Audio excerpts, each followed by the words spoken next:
All right, Shalom. First and foremost, I want to start off by giving all praises, honor, and glory to Yahweh, Bahashem, Yahweh Shai, Bahashem, Havakar Kodash, and double honors to the apostles and elders of Great Millstone of Ruel. Peace and blessings and salutations to the hopeful elect, the Bayath, Dawadah, the house of David. All right, this is the brother Malak coming back at you with this truth. All right, so let's go right into these a couple scriptures. Right, so this is 2 Timothy chapter 3 and verse number 1. Right, it says, "This know also that in the last days perilous times shall come." Right, perilous times is at the door, man. Right, it's at the front door. You see, there's uproars of the people.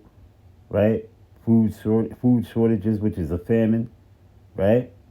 There's things going on around the four corners of the earth, but you see, this devil, a lot of times, he's not going to report it on his news media, man. You see, you got to go to alternative news to find out these many different things, man. But there's many different things going on. You see, like I did a video on Bolivia, right? And then there's a few other countries, right, that's got upwards going on. No food, no energy, no electricity, no all of these things of that nature, man. You see, all these things are happening right in front of your face, man. And you see, we in the spirit of Yahushua, right? Revelation 19 and verse number 10, right? It says, "And I fell at his feet to worship him. And he said unto me, See thou do it not. I am thy fellow servant and of thy brethren that have the testimony of Yahushua. Worship Yahweh. For the testimony of Yahushua is the spirit of prophecy." And that's what we in. We in the spirit of prophecy. You see? That's what we meditating in. We meditating in the spirit of prophecy, right?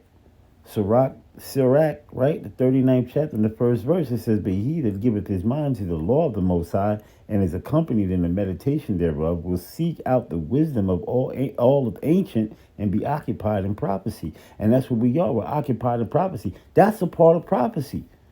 Uproars of the people. You see? That's mentioned in Second Ezra, the 9th chapter. Right? So we're occupied in that, man. You know, I'm just reporting the news. I'm just letting you know, hey, these are the things that are going on, and it's coming to a theater near you, man.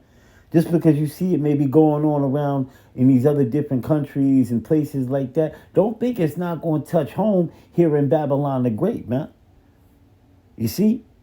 Because this devil is about to put the squeeze on things, man. He's already putting the squeeze on things where people are kind of like, man, damn, bro, everything is expensive as hell out here. But little do they know, they don't understand these things. They don't understand what's going on. You see? And he about to put the squeeze, even tighter, man. He about to put that vice grip on your neck even tighter, man. You see? And there's many different things that, man, listen, man. There's many different things that are about to insinuate, man. You see? Let me go here. Right? Let's go to 2nd Ezra. 2nd Ezra, the 9th chapter, real quick. Okay? In the first verse, it says, "He answered me then and said, Measure thou the time diligently in itself, and when thou seest parts of the signs pass, which I have told thee before, then shalt thou understand that it is the very same time when the highest will begin to visit the world which he made. Therefore, when there shall be seen earthquakes," right? And I did a video on that about earthquakes. There's a lot of earthquakes going on everywhere, man. There's a lot of earthquakes going on everywhere, man. You see? And uproars of the people, which I got a video that I want to show you, brothers. You know? Uproars of the people in the world. And it says, "Then shall thou well understand that the Most High spake of those things from the days that were before thee, even from the beginning. For like as all that is made in the world have a beginning and an end, and the end is manifest, even so the times also of the highest have plain beginnings and wonder and powerful works and endings and effects and signs," man. You see? So these things are going down, man. Let me get 2nd Ezra, the 15th chapter. Right? And this is what we tell you. It says, "Behold, speak thou in the ears of my people the words of prophecy, which I will put in thy mouth." And that's by the prophets.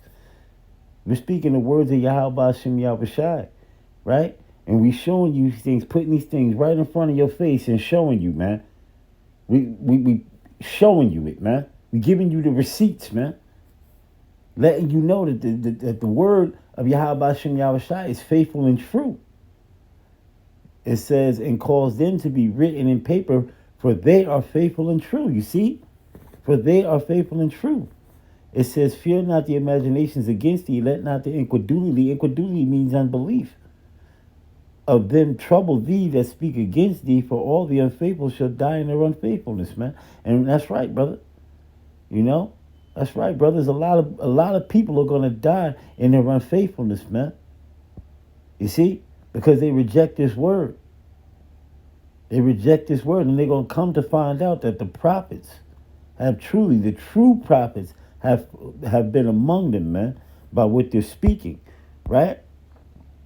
And we're gonna get that in this. So, but let's read this here, first and foremost, right? Let's go to verse 15. It says, for the sword and the destruction draweth nigh, and one people shall stand up to fight against another, and swords in their hands. You see, for there should be sedition. Sedition means rebellion, right, among men, and invading one another, and they shall not regard their kings nor prince, and the course of their actions shall stand in their power, right? And the course of their actions is standing in their power over in these many different countries right now, man.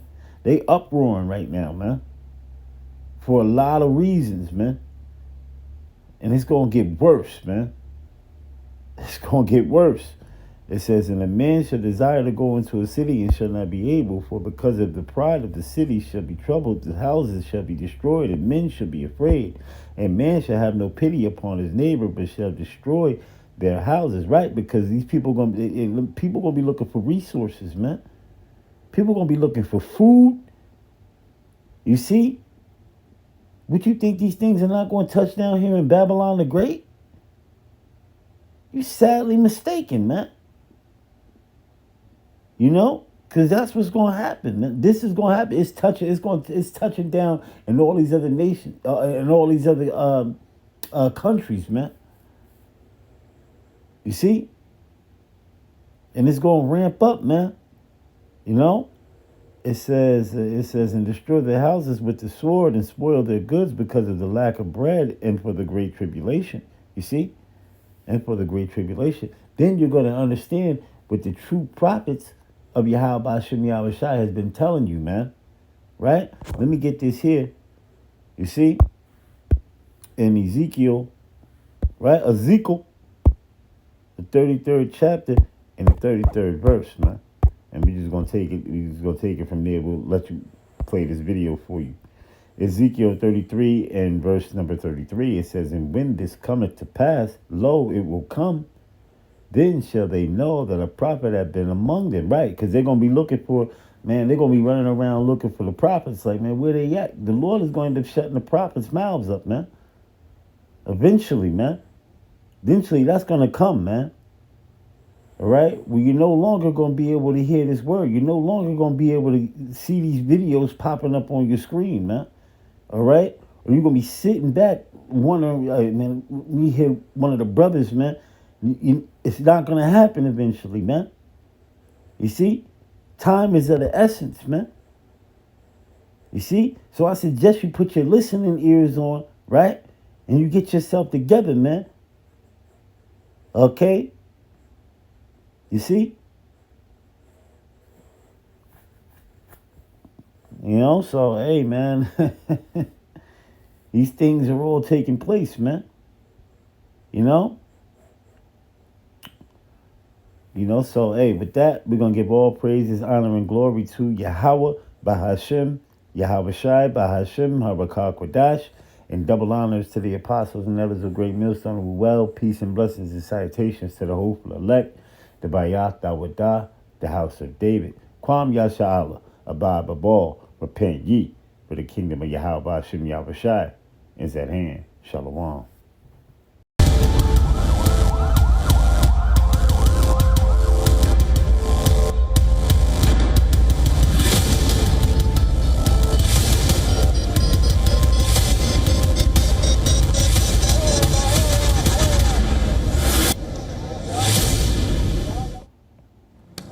Well, the global energy crisis continues to send shockwaves through the world economy, with South America fast emerging as a continent in protest, from soaring fuel prices to rising food costs, from power shortages to growing economic anger. The continent has been witnessing a wave of anger on its streets, which is now testing governments across multiple countries. The protest began as frustration over the cost of living, and now it has spiraled into a much broader political and economic crisis. Millions are now questioning their governments over inflation, austerity, unemployment, public spending cuts, and broken economic promises, with the global energy turmoil only adding fuel to this fire. Bolivia is the country which is the current epicenter of the street rage. Hundreds of protesters march towards La Paz as the country continues to grapple with a deepening economic crisis. What started as strikes has now turned into a wider national movement involving labor unions, miners, transport workers, and rural groups.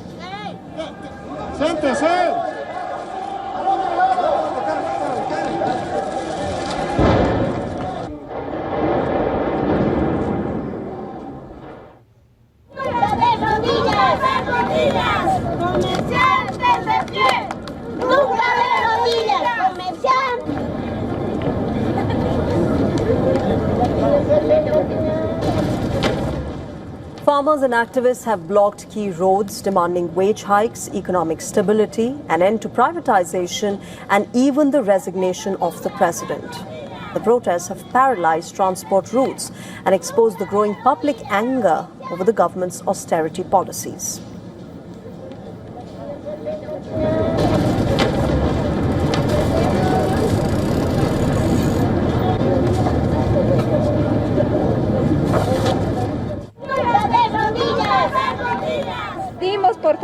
We are calling for the lifting of the blockades at once, please.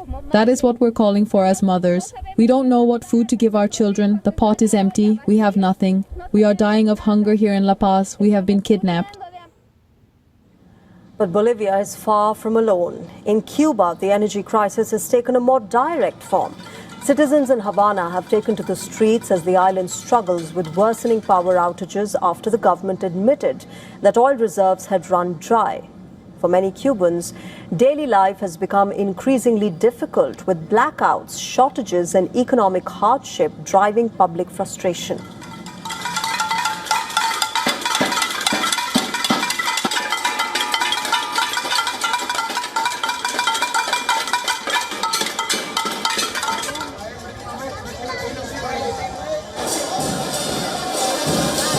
In Argentina, meanwhile, anger is growing over sharp public spending cuts. Tens of thousands of health workers marched through Buenos Aires.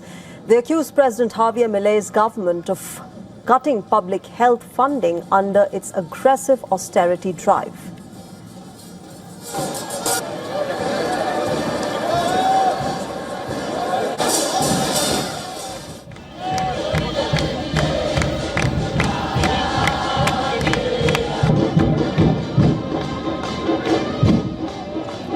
The protests are part of a broader pushback against economic reforms aimed at cutting the fiscal deficit. These reforms that many Argentines say are coming at the cost of basic public services.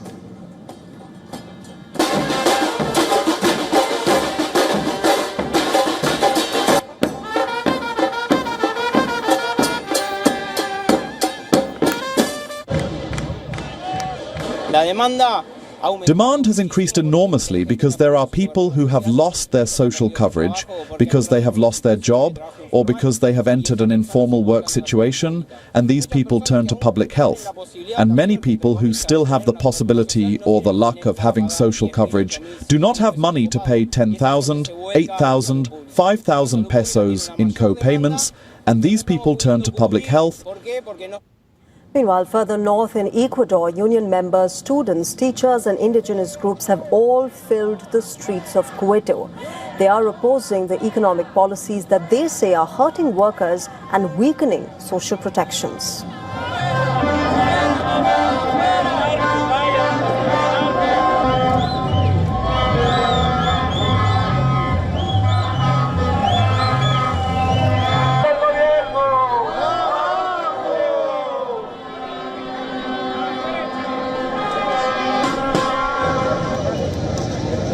In Venezuela, the crisis has taken a more political edge. University students and activists have staged protests against political imprisonments, with clashes erupting between demonstrators and security forces in the capital.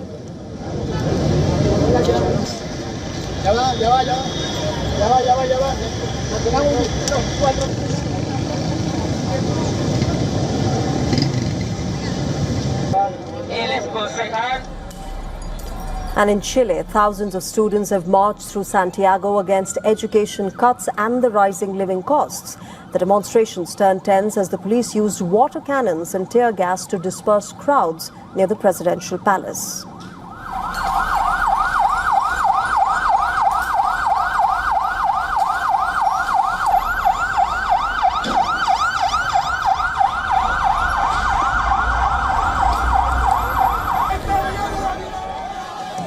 As the global energy crisis continues to disrupt economies, push up prices and strain governments, the streets of South America are rapidly becoming the front line of a much larger battle over economic survival, governance and public trust.